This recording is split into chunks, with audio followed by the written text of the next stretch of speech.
Welcome to this episode of L.I.F.T.S, where we talk about the latest fitness industry news and stories. And today I'm joined by my co-host, Mo from Wintry, Washington. How you doing today, Mo? Hey, Matthew. Happy belated birthday to you yesterday as well. It is cold and windy here in Washington, but I think it's colder where our guest is today for this week's episode. We have joining us today Mr. Joe Sena. He's been on the Escape Your Limits podcast before, and I'll give you a brief introduction to Joe for those of you who have been hiding under a rock. Joe Sena is a globally recognized entrepreneur, investor, speaker, best-selling author, media personality, and thought leader. His journey to prominence began as an extreme endurance athlete, competing 14 Ironman racings in a single year and achieving various feats of mental and physical toughness that established him as an authority in the field. In 2009, he garnered widespread media attention with the creation of the Death Race in Vermont, highlighted to a New York Times feature, article, and video. So what's it like in Vermont today then, Joe? Chilly. Probably more chilly than Washington. Mo has it easy.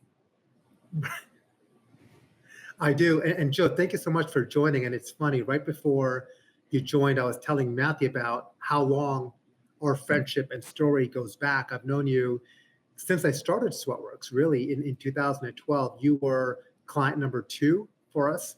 I am forever grateful and privileged to have you join me and trust in me so early.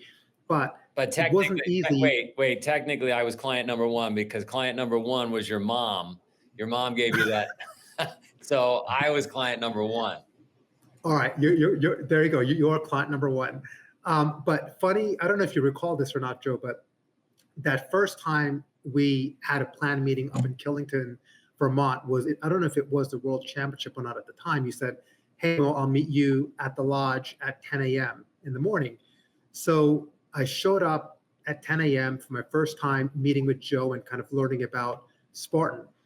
And it was called Spartan Race at the time. I show up at the lodge and Joe's team says, are you Mo? I said, yes, I am. Joe's looking for you, but unfortunately he had to go up on a buggy to the top of the mountain. I'm like, well, where is it? They pointed to a peak. It was 5 miles away, showed me some map that they drew up. And I said, okay, I can do this. I didn't really have trail shoes on, but I had sneakers on. So I said, well, how did Joe get up there? Well, we don't know. I said, well, do you have one of those carts? And they said, you can't use the cart. So I go up 5 miles and I show up, at this peak. And they're like, hey, are you Mo? I said, yes, I am. Joe's looking for you, but you just missed him 5 minutes ago. And he went to this other side. Now, this is a Spartan beast race. So I went to this other hill on top of the mountain, by the way, all uphill. So I get there and I said, okay, Joe, I'm looking for Joe. I said, oh, he just went back to the lodge. So I completed the loop. It was about 13 miles. I show up to the lodge. Joe, you seem surprised. And the next thing you told me is, Mo, thank you so much for finding me. I'm about to go do the mile loop with my kids. And your kids were really young at the time, but they did the mile loop. Do you want to join me? So here I'm out of breath. Might have had a polo on. And I did this. And by the way, the Spartan Kids Race is no joke. It is a legitimate course. But then we spent some time after that. But one question I've never asked you in 10 years, but was that intentional? I'm remembering, because it's a long time ago. It might be more than 10 years ago. I think you're right. It was about 11 years ago. That's yeah, right. It could be 11 years ago. I'm remembering that first moment on the kids course, but obviously I'm not remembering the background story you just told me. So I don't think it was intentional. I don't think I was messing with you. I mean, it was very common for me back then to be all over the place. I thought you were going to tell a story. I had to dive into that water one year. I remember that. Yeah, 1 year. So I don't know if it was that same year, but look, there's a chance we have a mutual friend, Nick. There's a chance that Nick put me up to something and had you do that, but I'm not remembering that. So yeah, that's awesome. Well, I kept my breath. I was there. I didn't want you to think any less of me. And then if you recall, so I think you dove into the river the following year to save someone, which is incredible. Yeah. But a year or two later, you challenged me to end up as a top 150, and I think I made 149 that year in the Spartan rankings. Yeah, but we checked. We looked at that recently, knowing I was going to have this podcast, and I feel really embarrassed to say this with everybody listening, but you apparently didn't do one of your burpees, so technically, you were not 150. I apologize. You got me, Joe. But thank you for joining, and I really appreciate the friendship that we've had for all these years. We have had some fun. Well, I'll start with the first story. We had a section on the podcast last week where we were talking about the Dana White and Peloton story, and it was followed up by some news this week by a group called Essentially Sports, and it basically said, did Dana White give into cancel culture? And the story goes on to say, after years of opposing cancel culture, his recent move shocked fans and UFC enthusiasts. Those who know Dana White understand that the UFC CEO is always against boycotting entities over personal opinions. However, his decision to remove Peloton bikes from his gyms might just be that.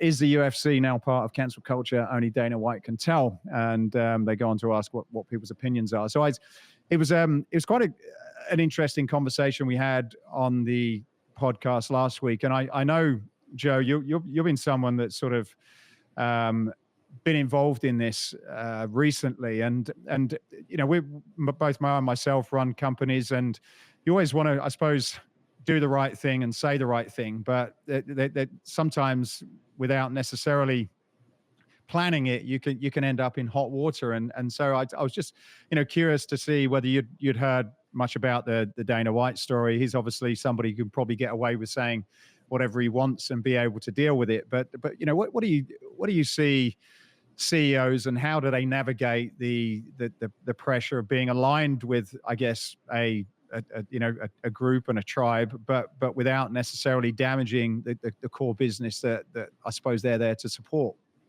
Well, there's a great saying that I try to remember at all times, and I don't know if it was Charlie Chaplin way back when that first coined it, but it goes something like this: here are my principles. If you don't like those, I have others.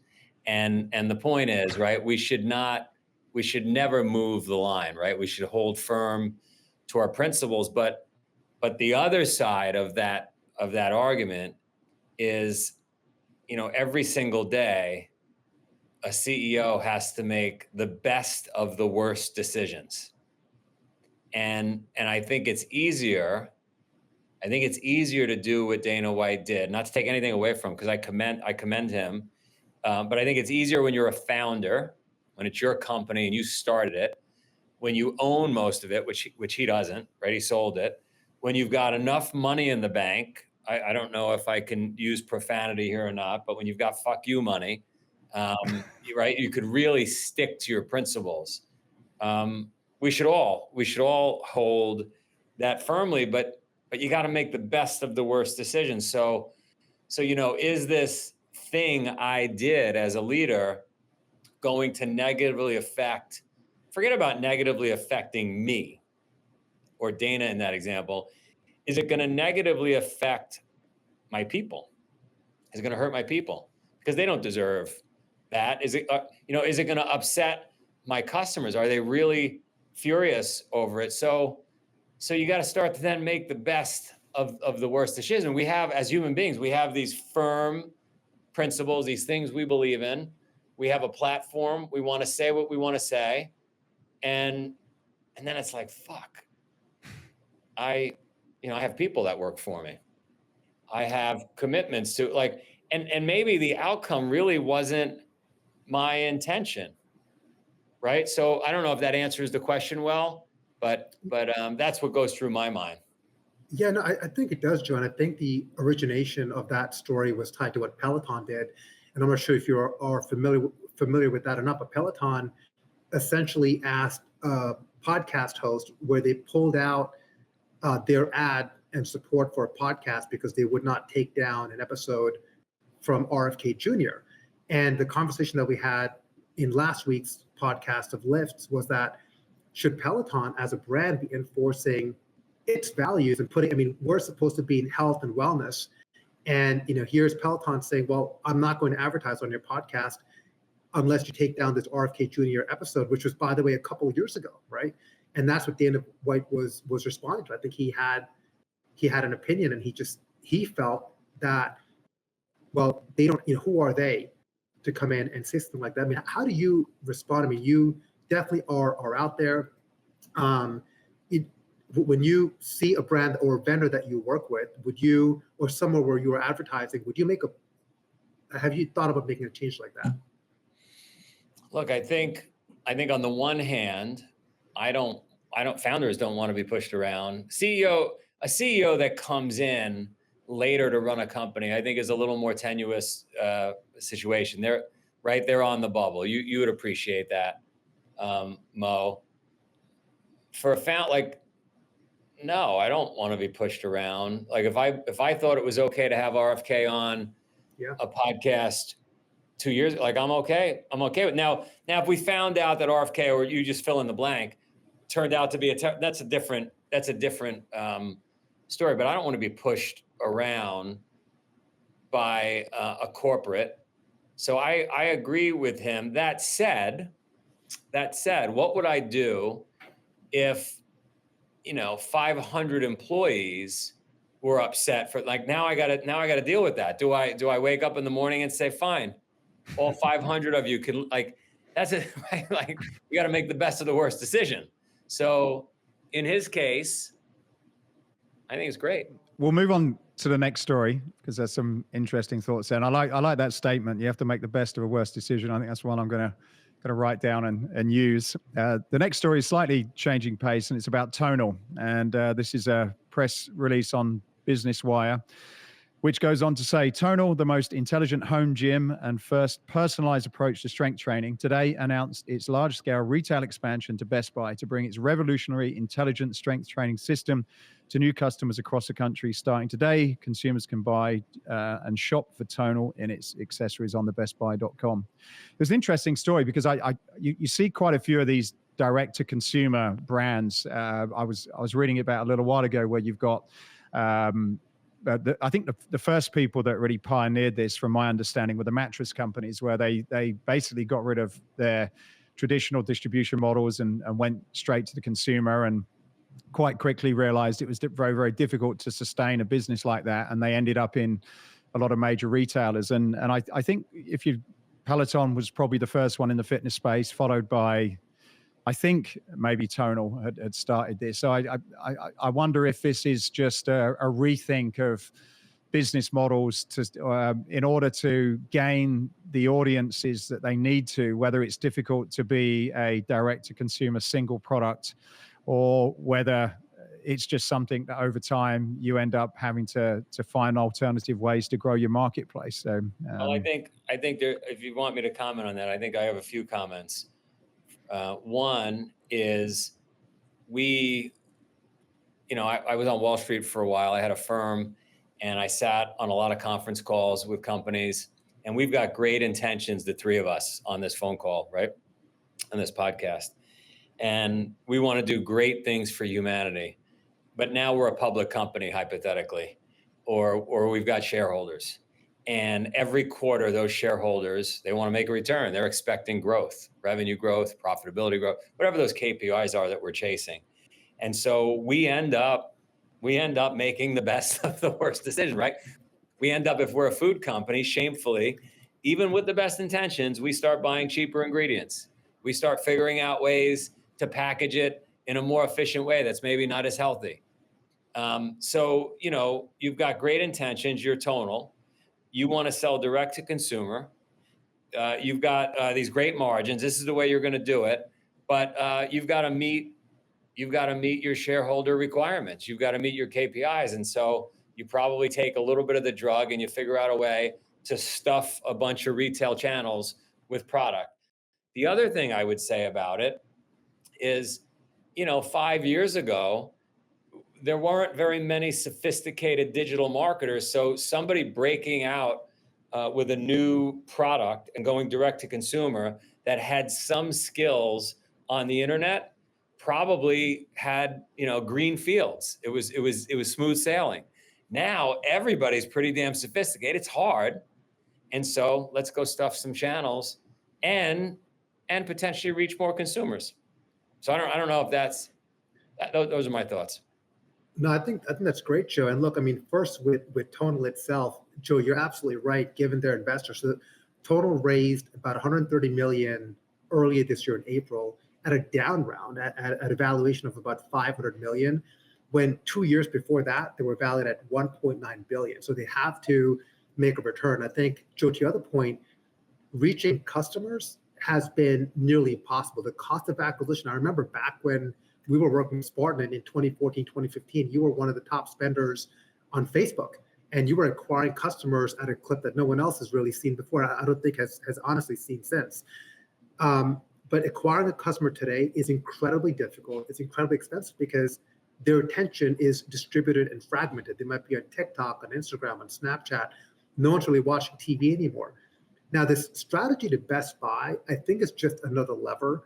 I don't know how successful it's going to be. I mean, as far as I know, the most successful fitness company in Best Buy has been Hydro, and Hydro's done okay. But Best Buy's struggling. Best Buy as a brand, to me, feels legacy. It doesn't feel modern. It doesn't feel the place where a lot of people are going to shop. Now, I have a Tonal at my house in New York. I'm obsessed with it. I love it. But Matthew, just to go back to your point, I think the original direct-to-consumer fitness brand was Bowflex, right? Bowflex, back in the infomercials, if you remember, even Beachbody with P90X, they really went direct-to-consumer without going towards the channel, and they've had to change the way that they market as well. But I also wonder, coming out of the pandemic, so all these devices and connected devices were really hot during the pandemic because people couldn't go to the gym. They couldn't go out and train anywhere else. And since then, they figured out the outdoors. I mean, one interesting fact that continues to be true is national parks today hit record numbers, that the numbers that they haven't seen since before the pandemic. I think it's because people were forced to go out and then they explored, and they're just like breathing the fresh air, getting out of my house, getting out of the gym, just felt so good. That now that the gyms are open, I think they're going back into the gym but still doing a lot of the cardio outside. And I just don't know if the growth of the home, I just don't know how much more market share there is for in-home fitness, especially at a price point of a $5,000 device. I remember the day during the pandemic when we were dying as a company. We weren't allowed to put on events. I didn't know which way was up. Peloton stock was, through the roof. Everything was anything selling, anybody, any fitness equipment. The stocks were killing it. The companies were killing it. And I remembered not Bowflex. I remember Solaflex. I'm clearly a Flintstone. Yes. And I remember how cool Solaflex ads were. And I remember when it showed up at our house, it was super expensive. And I remember using it. And then I remember it becoming a hanger for clothes. And I said to everybody, mark my words, Peloton's cool. All these things are cool. They will all be hangers for clothes. So yeah, we look, human beings are very difficult to get motivated to go do things. Hopefully there's a breakthrough and we're going outside more, but the data doesn't show that. I mean, there might be a little blip here where we're seeing national parks being attacked. The data shows we are living in fluorescence. And you, Joe, you guys have got, or I don't know how up to date this is, but you guys are looking to partner with traditional gyms and bricks and mortar locations. Tell us a little bit about that. Look, my mission, our mission as a company is to change 100 million lives, which is still a sliver of the global population. And there's no way we could do it alone. And so we have to find other maniacs like you two, like gym owners, those that are braving the wild and going against the current every day, trying to get people out of bed early, trying to get them to sweat, things, humans don't naturally want to do. And so how do we pull this whole group together, partner with them, and then with some sort of symphony, figure out how to get more people off the couch and exercising. And we've done it with a bunch of gyms. We support the gyms. I'm happy to connect with any gym owner, any gym manager, give them whatever they need, because we believe our product, our races that we put on, become the inspiration to drive the gym membership and gym usage. It's terrible that people don't join gyms. It's worse that they join gyms and don't show up. Yeah, I mean, look, just looking back at my own fitness journey, or even Joe, Spartan races, I think having the date on that calendar, holding yourself accountable to that date is so critical. Yet, I don't know what your thoughts are. I would love to get your thoughts on it. But the feeling that we see and the data from the brands that we work with is showing that people are less inclined to do that today because they just want to feel good. They want to be comfortable. There's an article that was out in Elle kind of talking about, is wellness dead? Is it more about creature comforts? Are people just tired of breaking themselves down? But that's what you need to do to achieve growth, right? You achieve growth by breaking yourself and then having your cells repair themselves back up and you become a stronger version of yourself. So I think having the date in the calendar for that event is so important. But how have you seen that impact Spartan coming out of the pandemic? And what kind of role do you think having the date on the calendar and gyms could play towards that? Well, a couple of things. You've touched on my favorite topic of all, so I'm just going to ramble a bunch if that's okay. Number one, thanks to a podcast I host and thanks to a bunch of people I've gotten to meet, like you guys, I learned a bunch. I did not know that the number one motivator for a human being is the avoidance of discomfort. More than sex, drugs, rock and roll, food, we want to avoid discomfort. Why? The brain consumes so much energy. It's kept us alive as a species on the planet for as long as it has. Don't go out in the cold, too dangerous. Don't go chase that animal down, too dangerous, right? Don't do the hard work, it's too dangerous. So that's what our legacy hardware and software is telling us all day, every day. That's great in the 1400s, in the 1500s, in the 20, right? Like 2,000 years ago, that's great. Today, that's not so great. We've got to get people, as the three of us know, off the couch, in the gym, sweating, outside, going to the parks. You go on a sidewalk lately? I was on a sidewalk this morning running. I don't think a human being around, like no one sees sidewalks anymore. Who goes on side? They don't even know what sidewalks are, I bet our kids. So anyway, how do we get them to do it? Well, I think about Rocky Balboa. I think about Conor McGregor. I think about fighters who get out of shape and then they get a fight on the calendar. And all of a sudden they start skipping rope and punching the bag. And like we've seen it in 100 movies, right? We've read it in books. That's what we know. We do it. What happens, by the way, I own a wedding business. My wife and I own a wedding business in Vermont. I meet the bride and groom 12 months before their wedding. When they show up for their wedding, they look completely different. They're trim, they're fit, because everybody wants to look good in pictures. They had a date on the calendar. You don't believe me?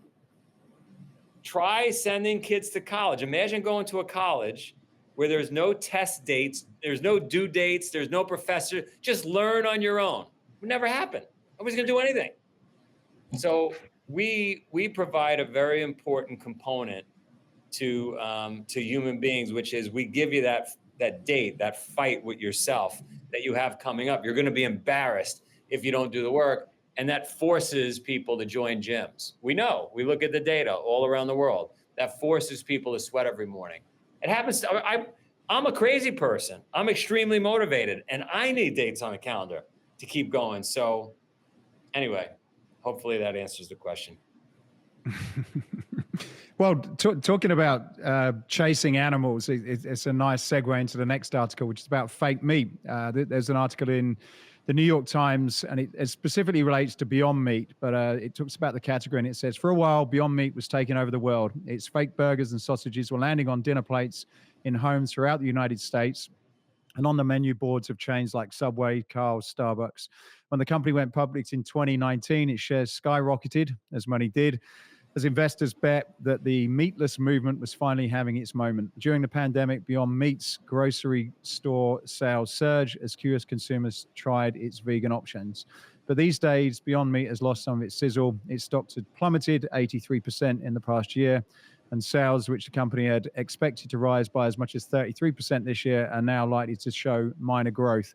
And if you look at there's a number of articles on this. There's one in Time magazine as well. And I think essentially what they're saying is this category has not taken off as expected. And in fact, it's going the opposite way. And there was some research done by Deloitte, which seemed to say that as well as the cost of the product, there's other things that seem to be involved in this by the consumer, where they actually are thinking that some companies are going woke by adding things like meatless burgers and sausages on the menu by politically left-leaning ideas.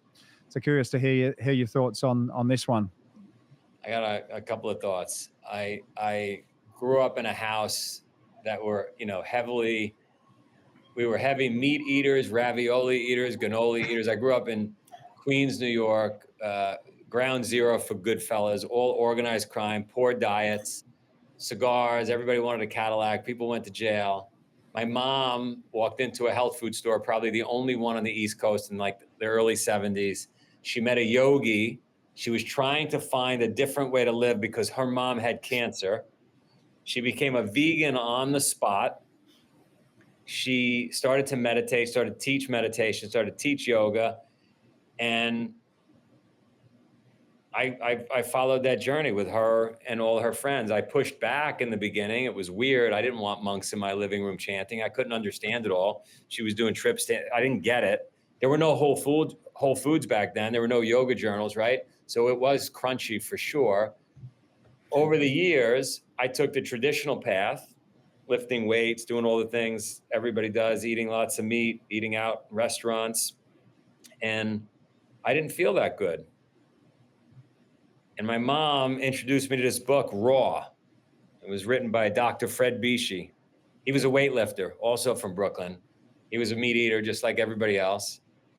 And he decided to go on a raw fruits and vegetables diet it's been like 55 years now, maybe 57 years, only raw fruits and vegetables. And he just decided to just test it on himself and be a guinea pig. And he's doing pretty good. Now he's skinny. He's not big and bulky, but his argument is if you want the biggest biceps in the cemetery, keep eating the way you're eating.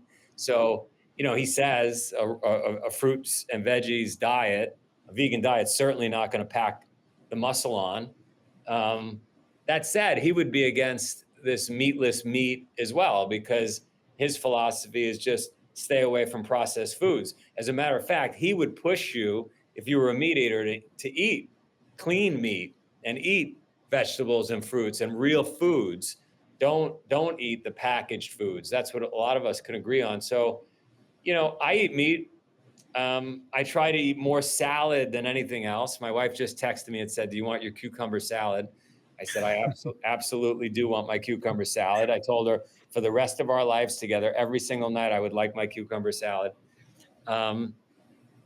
So I don't know. My pitch to the world is more salad, less processed food. I'm not a fan at all of the meatless meats. If you're going to eat meat, I'd rather eat some real clean meat. We have a farm, you know this, and we got animals, and I've got a lot of friends with farms that are doing rotational farming and stuff. So stay away from. I think we could all agree, stay away from the processed foods and eat more salad. Yeah, Joe, I would definitely agree with you on that. I am a meat eater, but I do watch my meat. And we've shared many meals together over the last several years. And I don't recall you actually eating steak, but you always came across as someone who didn't necessarily give it too much thought, but you made consciously good decisions. Even when we were ordering lunch at the Spartan offices in Boston, you just made consciously good decisions. Look, this global meat substitute industry is a $13 billion industry around the world. So it's big industry, but I wonder, but to your point, it's heavily processed. And I think as a population, at least I'm optimistically thinking about this, we're getting smarter about it and saying, is eating a meatless burger better for you than eating an actual burger? And I think the answer is no. The answer is no. I don't think we have the science yet to show that, but I think the answer is no. If you want to go vegan, you can still have a fantastic diet with protein by not eating fake meat or real meat if that is the direction that you want to go. And Joe, I know nutrition has been such a big part of Spartan. In fact, back when we were working with you all, you had the food of the day, which is your most popular newsletter subscription. I'm not sure if you still have the food of the day or not, but what role do you think nutrition plays in someone's life? I mean, if someone is just coming off the couch, eating whatever they eat on the regular diet, what do you think could motivate them to make the change? Well, you remember Chris Davis I had on the farm. I do. He was eating 8 Egg McMuffins and drinking 2 2-liter Sprites every day. He got up to 696 pounds. Very hard for him to change, but we locked him down. We basically handcuffed him on the farm, took his keys, took his wallet, and force fed him raw fruits and vegetables, Dr. Bishi's diet.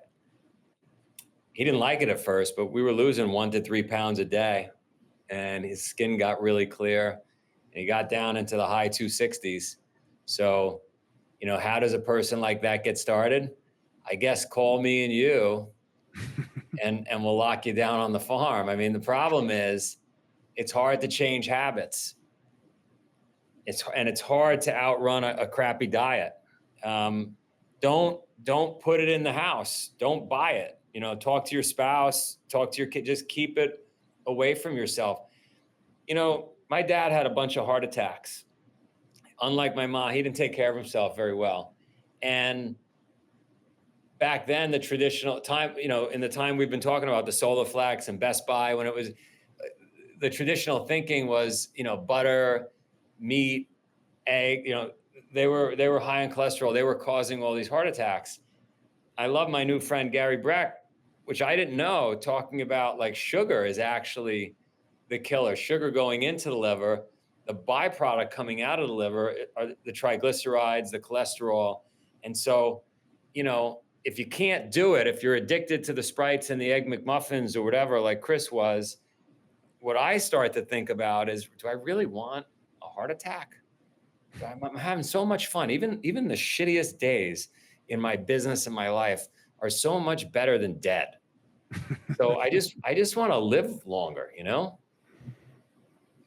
Yeah, I'll go with that. Maybe it's something that comes with age. I don't know, but I think that certainly seems to be on a lot of people's minds now. Is even when it comes to fitness now, it's like, am I actually is the fitness journey I'm on actually going to help me live longer or not? And you know, in some cases, I think even doing things like exercise is there's more we learn. There's better ways of doing it. They're going to help us live longer.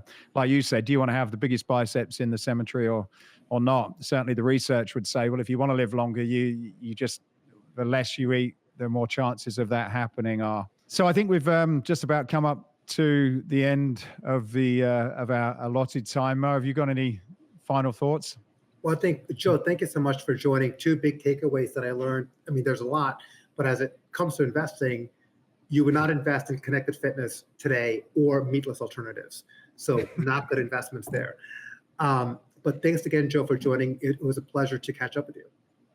My pleasure's all mine. Anybody listening, by the way, Mo, you guys, I want you to go out to your audience, give them, like, from the time you announce it, give them like 48 hours, and I'll hook them up with a race on me, anywhere in the world, anywhere they want to go. So just get me a list of all the names of people that commit. There'll probably be like 4 people that commit. Everybody else is going to Best Buy. They're probably stopping on the way, grabbing a meatless burger, a remote control television, and maybe they'll look at the Tonal, but they probably won't buy it. Okay, we will do that. We will do that. All right. Fantastic. Thank you very much, Joe. Thank you, Mo. Appreciate your time today. You're awesome. Thank you. See ya. All right, bye.